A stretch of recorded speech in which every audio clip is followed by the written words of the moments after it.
All right, so ready to dive into this pile of inspiration. Seems like someone's ready for some big changes. We're going deep with Shaw Wasman's Stop Talking, Start Doing, a guide to, well, stop talking and actually making things happen. It's refreshing, right? No sugarcoating, just straight to the point. It lays out a practical way to understand what drives you, face those fears, and make a plan that actually works. Totally. Yeah. And you know that feeling like an itch to do more. That's where the book starts, recognizing that many of us feel that pull. But then it goes deeper, asking why we hesitate, why fear holds us back. Exactly. That's where regret comes in. The book makes this point. The weight of regret for things we don't do is often heavier than the fear of trying. Think about it. What are you missing out on by letting fear win? It's like that scales analogy in the book, mind-blowing. Regret might weigh more, but fear seems bigger because it's right in front of us, blocking the way. Makes you realize how much we might be holding ourselves back. So let's talk about that itch. The book uses examples like writing that book you've always wanted to, starting a business, or changing careers.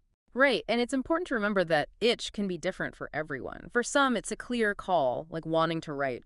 For others, it's more of a feeling that something's missing, a general unease. And the book gets that. It acknowledges that wanting change can be scary. It can feel easier to just stick with what you know, even if it's not quite right. And that's where the book really helps. It doesn't just leave you with that uneasy feeling. It helps you unpack why you hesitate to act. And as we said, fear is a big one. Fear of failing, judgment, the unknown. It could feel like a huge roadblock. But here's what the book makes clear. The regret of not even trying can be way worse. It's a powerful shift, isn't it? Instead of focusing on what could go wrong, think about the pain of not doing anything. What might you regret years from now? Let's be honest, we're all good at making excuses. The book calls out those classics. I don't have time, people will judge me. I don't have the resources. It's like the excuse hall of fame. Oh. But here's the twist. The book says to see those excuses as challenges to overcome. And it gives you these amazing stories of people who faced what seemed impossible, yet they achieved incredible things. Think of J.K. Rowling, writing Harry Potter while struggling as a single mom, or Colonel Sanders starting KFC at 65 after so many setbacks. It's a powerful reminder, isn't it? Our circumstances matters. So instead of why we can't, it's about how we can. Turn that I don't have time into how can I make time, or people will judge me into their opinion doesn't define me. It's a big mental shift, don't you think? Huge. And this leads to one of the book's core ideas, the power of starting. Just taking that first step, no matter how small, can be a win. It sets things in motion, opens up possibilities. What's one small step you could take today towards that itch we talked about? Even just writing it down can make a difference. The book gets into the psychology of this too, talking about the Zeigarnik effect. Basically, our brains are wired to want to finish what we start. It's like unlocking some hidden motivation within us. By starting, we activate this drive to complete things. And that's where rapid prototyping comes in. It's a concept from tech, but it applies to anything. It's about learning by doing, constantly refining, and not being afraid to make mistakes along the way. So instead of getting stuck in planning mode, remember, done is better than perfect. Sometimes the best way to learn and move forward is just to jump in. And speaking of unexpected outcomes, that leads to this other cool idea the book explores accidental success. Ever had that happen? Something you weren't even aiming for turned into a great opportunity. It's like life reminding us that the best outcomes are often the ones we don't see coming. The book gives examples like Coca-Cola, originally meant to be medicine, or Post-it notes, which came from a failed adhesive experiment. It's crazy, right? Those stories show us that amazing discoveries can happen by chance, but only if we take those first steps. It's like opening a door without knowing what's behind it, but having faith it could lead to something amazing. The book also talks about Harrison Ford's acting career. It took off after he started carpentry and ended up reading lines for George Lucas, just by chance, during an audition. Life can take unexpected turns, but only if we're open to them. You never know what opportunities might appear just by taking action and putting yourself out there. So true. And as we start moving forward, we're going to face decisions. That's where the book's insights on decision-making are so valuable. It's about building up that decision-making muscle. Just like any muscle, the more you use it, the stronger it gets. What are some decisions you've been thinking about lately as you consider that itch of yours? One of the biggest things that stops us from acting is indecision. The book looks at the difference between maximizers, who are always trying to find the absolute best option, and satisficers, who are okay with good enough. And guess what? Research shows that satisficers tend to be happier. It makes you think about that, saying perfect is the enemy of good. We can get so caught up in finding the perfect choice that we miss out completely. Totally. The book argues that making a decision, even if it's not perfect, is always better than staying stuck in that endless loop of what ifs. All right, so we've flexed that decision-making muscle, made a choice, and now it's action time. The book delivers here, giving practical guidance on planning, breaking down those big goals into smaller steps, basically creating a roadmap for success. One key thing it highlights is setting smart goals, goals that are specific, measurable, achievable, realistic, and timed. It's like taking those big, sometimes vague aspirations and making them real, giving them boundaries. Instead of just, I want to start a business, a smart goal would be, I'll launch an online store selling handmade jewelry by December 1st. That's a goal with direction, right? Absolutely. The specific details, the measurability, the time frame, it all brings clarity and accountability. The book also talks about chunking down big goals into smaller, more manageable tasks. It's great when you're feeling overwhelmed. Right. It's like that saying, how do you eat an elephant? One bite at a time. Breaking things down makes it less scary, and you get to celebrate those small wins along the way. And speaking of wins, this reminds me of another crucial part of the book's planning advice, figuring out what actions help and what actions don't. This is where the book brings in Professor Richard Wiseman's research. He studied people who achieved their goals. He found 5 actions that make success much more likely and 5 that, well, don't really help. Okay, drum roll please. Let's unveil those 5 magic actions that can make dreams happen. First one is public commitment. Tell people your goals. It makes you accountable and more likely to follow through. Second is step-by-step progress, which we talked about. Break those goals down into smaller chunks. And the third one, don't forget to celebrate those wins along the way. It keeps you motivated and reinforces those good actions. It's like giving yourself a pat on the back for all the effort you're putting in. Number 4, keep track of your progress. A journal, a chart, a list, it doesn't matter. But documenting your journey helps you see how far you've come and stay focused.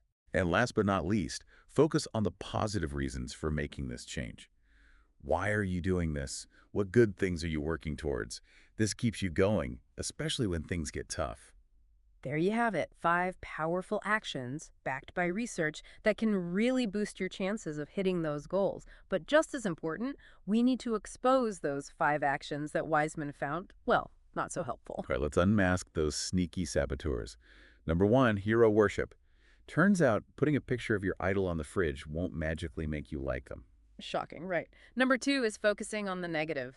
Dwelling on fear or constantly thinking about how much you dislike your current situation won't magically create a better future. It's like trying to run a race while staring at the finish line instead of the next step. Number 3, trying to suppress those negative thoughts. The more we push them away, the more they stick around. It's like that don't think about a pink elephant thing. You're totally thinking about it now, aren't you? Yeah. Number 4 is excessive fantasizing.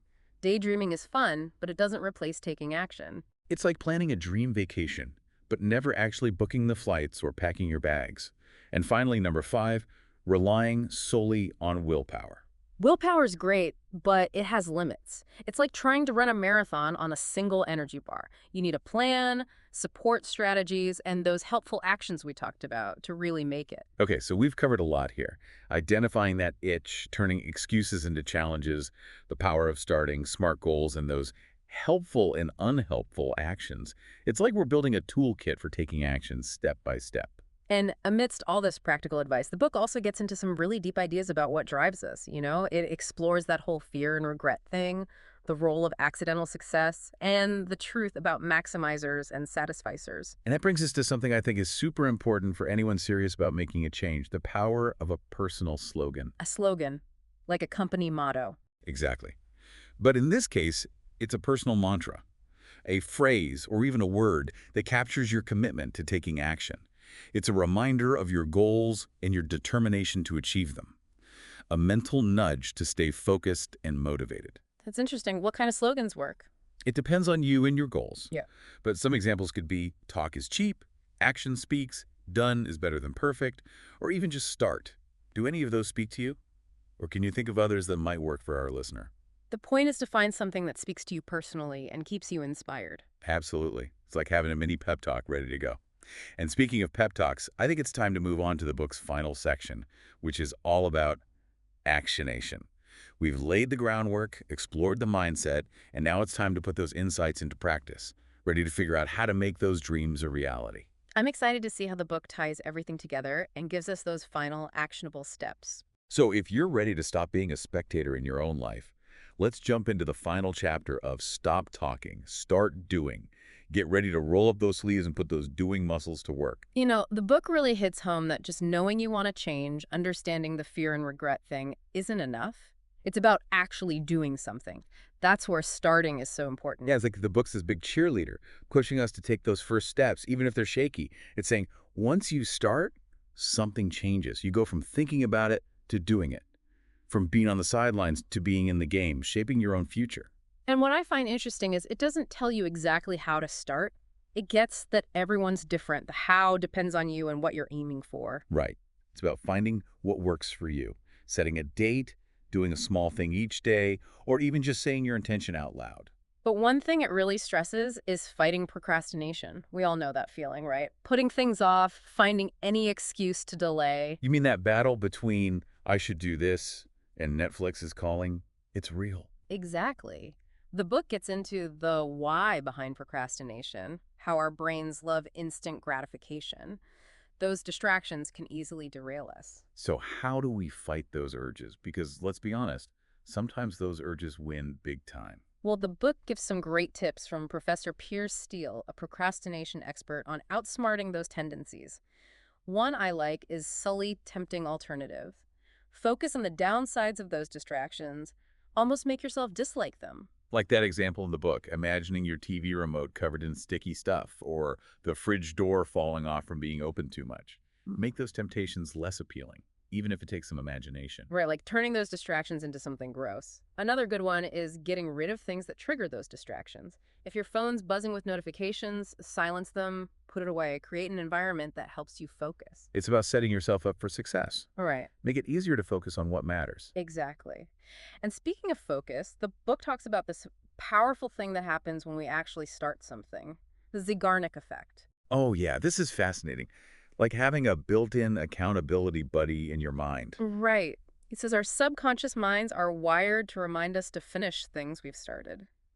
It's like our brains hate unfinished business, and once we begin, there's this push to see it through. So just by starting, we activate this thing that helps us finish, like having a cheerleader inside, rooting for us to complete it. That's it. And it reminds me that saying, the journey of 1,000 miles begins with a single step. But it's not just about starting, it's also about keeping going, keeping that motivation alive. The book talks about this cool experiment called the Marshmallow Challenge to show this. Have you heard of it? Yes, it's that classic study about working together, being creative, and, like the book says, the importance of starting. I think it's where teams get spaghetti, tape, string, and a marshmallow. Yeah. They have to build the tallest structure they can with the marshmallow on top, all in a limited time. And the book points out that recent business school grads often struggle with this. Really? You'd think they'd be good at this kind of thing. You'd think so, but they spend too much time planning, not enough time actually building and experimenting. Their towers often fall apart at the last minute because of the marshmallow. So all that planning backfires Often, yeah. Interestingly, kindergarten kids do really well with this. because they just dive in. No overthinking. Yeah. They build, experiment, adjust as they go. No fear of messing up. Exactly. The book ties this to rapid prototyping, which is big in tech and other fields. It's about learning by doing, building, and testing quickly, and constantly changing based on feedback. So embrace that kindergarten mindset. Don't let fear or perfectionism stop you. Just start creating, even if it's rough at first. You might surprise yourself with what you can achieve and how much you learn along the way. Speaking of surprises, this leads to another cool concept: accidental success. I love how the book shows that life is unpredictable. Sometimes, the best things are the ones we don't expect. It reminds us that taking action, just starting, opens up all these possibilities we couldn't have planned for. Totally. The book gives all these cool examples of accidental success, like Coca-Cola, which was supposed to be medicine, or Post-it notes, which came from a failed glue experiment. Amazing, right? It shows that those big discoveries can happen by chance, but only if we're brave enough to start. The book also talks about history, like how the Spanish conquistadors accidentally found out how close the Atlantic and Pacific Oceans were. They were looking for gold, But this discovery led to the Panama Canal, which changed global trade forever. It's wild how those random events can have such a huge impact. Yeah. It really shows how important it is to be open to new possibilities, to those unexpected turns life throws at us. And sometimes those turns lead to something even better than what we originally planned. The book tells the story of musician Jack Johnson, who wanted to be a pro surfer. Oh yeah, I love his music. Me too. But after a bad injury, he turned to filmmaking and music. And look, he found even more success and happiness in that new path.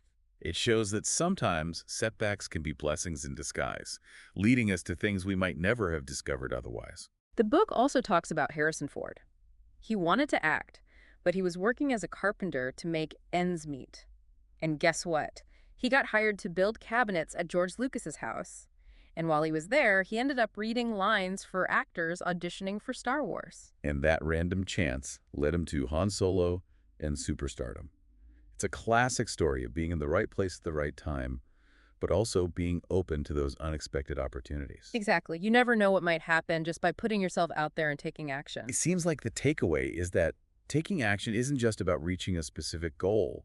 It's about opening yourself up to new things, to those chance encounters that can lead to amazing places. And that brings us to another important thing that can either help us move forward or keep us stuck. Decision making. It's like having a car ready to go, but then not choosing a direction. Yeah, you can have all the motivation in the world, but if you can't make decisions, you won't get anywhere. What does the book say about making those choices? It says we need to develop our decision making muscle. Like any muscle, the more you use it, the stronger it gets. The more decisions you make, the better you get at it. So indecision is a decision too, right? Choosing not to choose is still a choice, and it often leads to nothing happening, to missing out. Exactly. The book talks about research on this. Some people get stuck in analysis paralysis, always looking for more information, weighing every option endlessly. Those are the maximizers the book talks about, Yeah. always wanting the absolute best, even if it means never actually deciding. Right. And then there are the satisficers. They're happy with finding something that's good enough. And guess what? Research says satisficers are often happier with their choices and have less regret. It reminds me of that saying, perfect is the enemy of good. Sometimes we want the perfect solution so badly that we end up missing out completely. The book uses this example of choosing a TV show. A maximizer might spend hours flipping channels, trying to find the perfect one, while a satisficer picks the first show that seems interesting. And in the end, the maximizer might not enjoy anything because they were so focused on finding that perfect show. It's a good reminder that good enough is often good enough. Making a decision, even if it's not perfect, is better than being stuck in that endless cycle of, what if I choose the wrong thing? Especially with big life decisions, like choosing a career or starting a business. The book says it's about finding a balance. Be ambitious, but also be practical. Set realistic goals, make informed choices, and then commit to those choices with confidence. So we've made a decision, and now it's time for action. I'm curious to see what the book suggests when it comes to planning and actually putting those decisions into motion. The book really comes through when it comes to taking action. It lays out this practical advice on planning, breaking those big goals down, and basically creating a roadmap to get there. So we've made the big decisions, we know where we're going, but now we need the how-to, right? Yeah. The specifics of actually getting there. What's that planning process like? One of the key things is setting what they call SMART goals. It stands for specific, measurable, achievable, realistic, and timed. So it's about taking those vague ideas and making them concrete, actionable.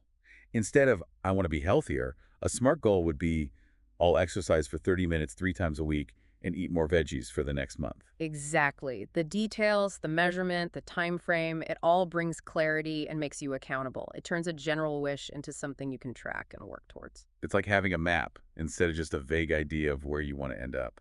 The book also talks about breaking big goals down into smaller steps. They call it chunking down. It really helps when you feel overwhelmed by the size of your goal. Makes sense. It's like climbing a mountain, right? You don't just teleport to the top. You take it one step at a time. Exactly. And breaking it down makes it less daunting. Plus, Yeah. you get to celebrate those smaller wins along the way. Which is a great way to stay motivated, right? Those small wins keep you going. And this reminds me with something else the book talks about, figuring out which actions are helpful and which ones aren't. Right. The book talks about Professor Richard Wiseman's research. He studied people who are successful at reaching their goals. He found 5 things that make you way more likely to succeed. Okay, spill the beans. What are these secret weapons for making dreams a reality? The first one, public commitment.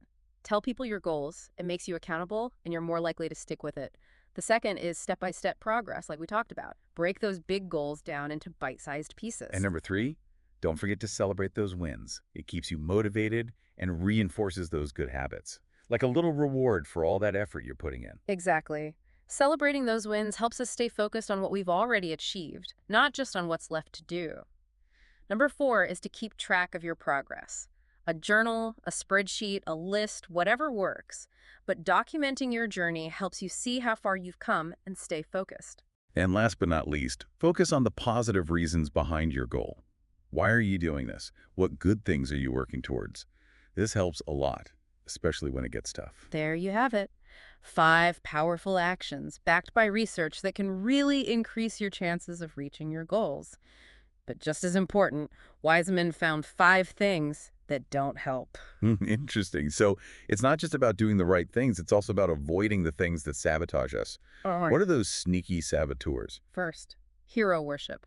Turns out sticking a picture of your idol on the fridge won't magically give you their talent or success. Right. It's a good reminder to focus on your own path, not try to copy someone else's. What's next? Number 2, focusing on the negative. Dwelling on what you're afraid of or complaining about your current situation won't magically make things better. It's like trying to drive forward while staring at the rearview mirror. Not very effective. Nope. Number 3, trying to suppress negative thoughts. Ironically, the more you push them away, the stronger they seem to get. It's that pink elephant thing. If you try not to think about it, you end up thinking about it even more. Exactly. The fourth one is fantasizing too much. Daydreaming is fun, but it's not a substitute for actually doing something. Right. It's about finding that balance between visualizing the future and taking actual steps to make it happen. What's the last one? The last one is relying only on willpower. Willpower is important, but we only have so much of it. You need a plan, support, and those helpful actions we talked about to create real change. It's about setting yourself up for success. Don't just rely on willpower. Create systems and habits that support your goals. Exactly. And to wrap up our deep dive into stop talking, start doing, the book gives us this last piece of advice. It encourages us to come up with a personal slogan, a mantra that sums up our commitment to action. I love that idea. It's like having this mini pep talk ready whenever you need a boost. It could be something simple and powerful, like just start, or progress over perfection, or even I am capable of achieving anything I set my mind to. The key is to find something that speaks to you and keeps you going. So as we wrap up this exploration, what stands out to you as the most important takeaway from Stop Talking, Start Doing? For me, it's that emphasis on just starting. The book does a great job of breaking down those mental walls we build for ourselves. It reminds us that taking that first step, even a tiny one, can set amazing things in motion. I agree. It's a reminder that action is the antidote to fear, procrastination, and self-doubt. And often the biggest breakthroughs happen when we feel the most resistance. So if there's something you've been wanting to do, a change you've been dreaming of, take a cue from this book and just start. The world is waiting to see what you create. That's it for our deep dive today. Thanks for joining us on this journey of turning dreams into reality. Remember, the only limits are the ones we put on ourselves. So go out there, make a decision, take that first step, and embrace the adventure that's waiting for you. And just to sum things up, here are 10 key takeaways from Stop Talking, Start Doing. Acknowledge that itch, that desire for something more. Remember that regret for inaction can be more powerful than fear. Reframe those excuses as challenges you can overcome. Celebrate the act of starting. It's a win in itself. Embrace the possibility of accidental success. Sometimes the best things happen when you least expect them. Strengthen your decision-making muscle by making choices, even if they're not perfect. Set smart goals. Specific, measurable, achievable, realistic, and timed. Break down large goals into smaller, manageable steps. Focus on helpful actions like telling people your goals and celebrating progress. And finally, take that first step today. You got this.